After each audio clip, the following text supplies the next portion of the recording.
This is the lesson 3 video for factoring irrational expressions unit. So let's dive right in here. Our first example, everything's been factored for us. So in this lesson, we're not going to focus on the factoring. We're going to focus on what happens after the factoring in these rational expressions. So let's just talk about what you're looking at here. So we have this rational expression, a fraction, okay? And we have these expressions, binomials, and afterwards it tells us what x does not equal. And the reason this is here, it's telling us that x cannot equal -10, because if it did, look at right here, -10 plus 10 would be 0, and we'd end up dividing by 0, which we know is a no-no.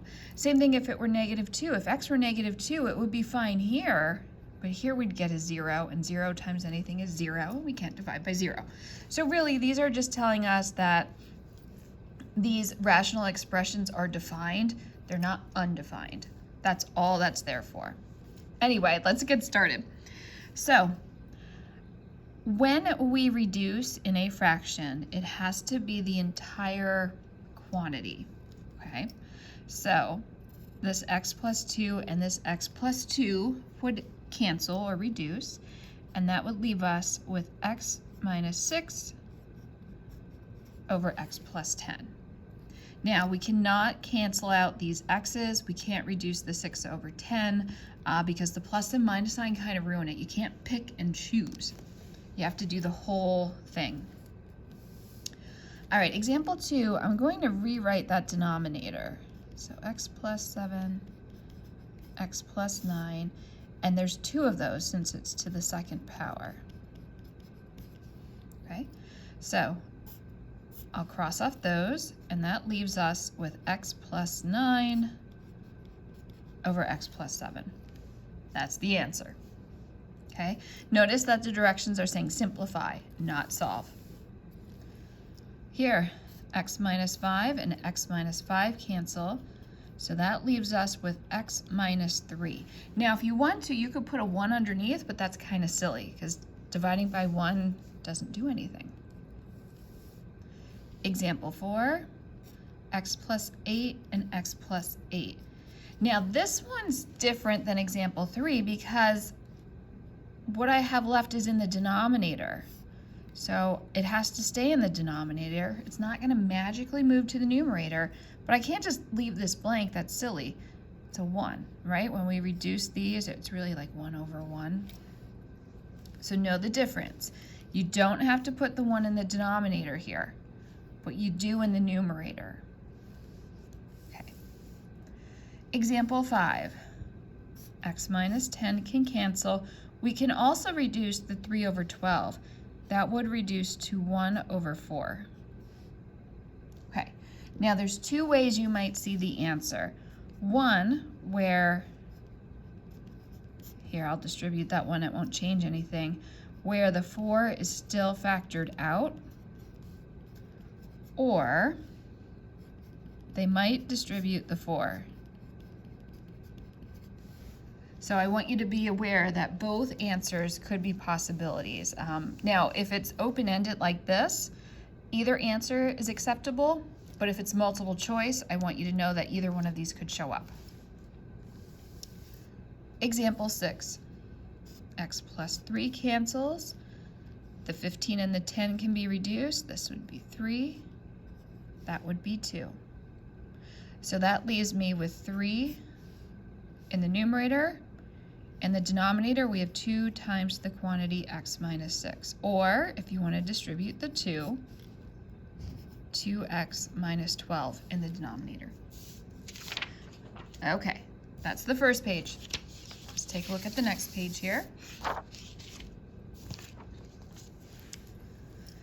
X plus 9 cancels. 6 over 18, we can reduce that, 1 and 3. So now that leaves us, let's make that an actual equal sign. Let's see, in the numerator everything canceled, but there's still a 1 there. And we can leave this 3 factored out, or we can distribute it. Again, both answers are correct. Example 8. X plus 5 and x plus 5 cancel. Also, these x's cancel. So in the numerator, we have 8 times x minus 1 over x plus 1, or distribute the 8, and we get 8x minus 8 over x plus 1. Example 9. X plus 3 cancels. Oh, let's see here. With the 6 and the 4, the 6 would reduce to 3 over 2. And then x to the third over x to the first, that would reduce to x to the second. So there's a lot happening with this one. Let's see what we still have left in the numerator. We have a 3x squared x minus 7. 3x squared x minus 7. In the denominator, we have the 2 and the x plus 1. Again, that might be one of the answer options, or distribute. 3x to the third minus 21x squared over 2x plus 2. Example 10. I'm going to rewrite that numerator there. So x to the fourth times x minus 9 times x minus 9 over 4x to the third. Nothing changes in the denominator. Okay, so now those cancel. And x to the fourth over x to the third, we can make that just an x there. Remember, I'm subtracting. 4 minus 3 is 1. That's why there's an x to the first. All right, in the numerator, we have x and x minus 9. And the denominator, a 4 and x minus 5. Or distribute. X squared minus 9x over 4x minus 20. Okay. Example 11, I'm rewriting. Because in the denominator, I have this squared expression. All right. There we have it. Cancel. 3 over 6 reduces to 1 over 2. X to the second over x to the fourth. This will reduce, and it will be x squared left in the denominator, not the numerator. Okay, because there were 2 here and 4 here, so when I subtract, I'll still have 2 in the denominator. All right, in the numerator, everything canceled, but we still have to place a 1 in the numerator.